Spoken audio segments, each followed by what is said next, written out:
The payments industry, as we see it now, is awash with innovation at the minute, but mostly driven, I think, by the regulatory landscape.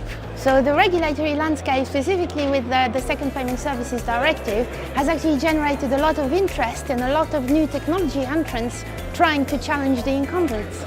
In payments, I believe the economics will change drastically, and therefore the business has to change.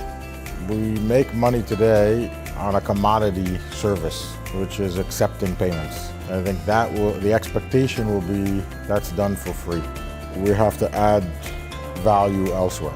I think the perfect place for payments to add value is in increasing sales. I think payments have always been about increasing sales. And so we have to go back to that value proposition.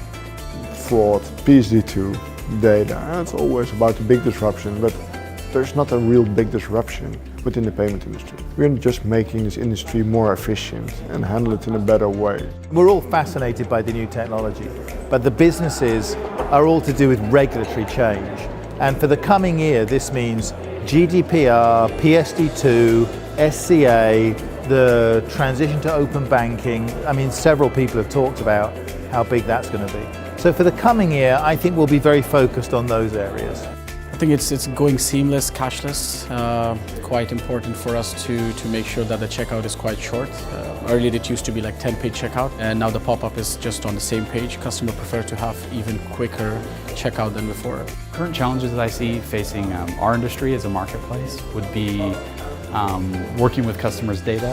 I think that's going to be one of the largest challenges in the next year and a half, will be being compliant with users' data, making sure that you have the right processes in place so that you're compliant in terms of managing user data and managing the different requests that could come in from your customers that you may have. From a product side, it's really about putting together all the, let's say, the interaction points, call it omnichannel, call it whatever you want, but it's like wherever people would like to purchase, we should be able to provide a solution, a secure solution.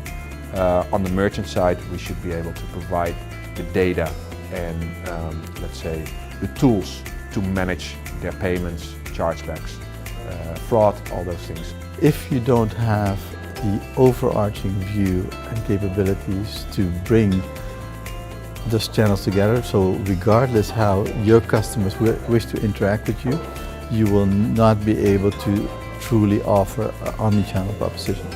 Data is the new oil, and data is also the basis for identity. Identity will therefore be the capital wealth of our next iteration of the industry.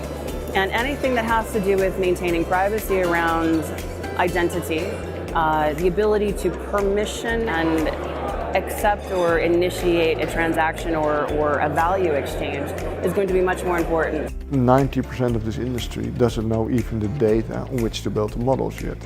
So first start to create a good insight in the data, then trying to model it, and then build the AI part. It's going step by step. Do you want to have a different marketing? Do you want to simply have a higher conversion rate? Do you want to play with personas, to present yourself differently? Really, what is the goal? Maybe even on a high level, is it just your goal to increase revenue or to be more efficient? And based on that, we can look at what to look for in the data, what to do with it.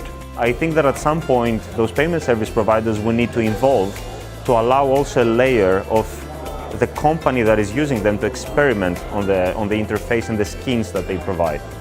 Innovation looks like to something that is solving a real problem, whether it is going to be integrating APIs in order to enable a seamless experience. So solving a real problem and helping businesses to either comply with the regulation or become more sticky, because that's what you're looking at. I think that's what innovation looks like. And that's not related to any specific technology. Disruption. It feels like what everybody loves. And it's nice, you know, it gives a good, you know, like a sort of a vibe of, okay, we're going to change the world. I mean, and that's nice. It's a good motor for change. Although sometimes I think it's a bit overused, about like, okay, we just call everything disruption. I think the real disruption is really about, again, what I said, doing all the various parts in a customer journey right. It's not about the great innovation that will change the world, not about the silver bullet. It's so much variety. It's been, do I go to this or do I go to that? And it's been a real tension, and that's a wonderful thing. So I think it's offered a lot of value to people who are just wrestling with this change in the industry, trying to analyze what's going on, try to frame a response so that they don't make mistakes, they're not spending money in the wrong ways. So anything that helps share information, helps build a collaborative environment and helps bring innovation into this sector, I'm really happy to support it. So it's been a great couple of days.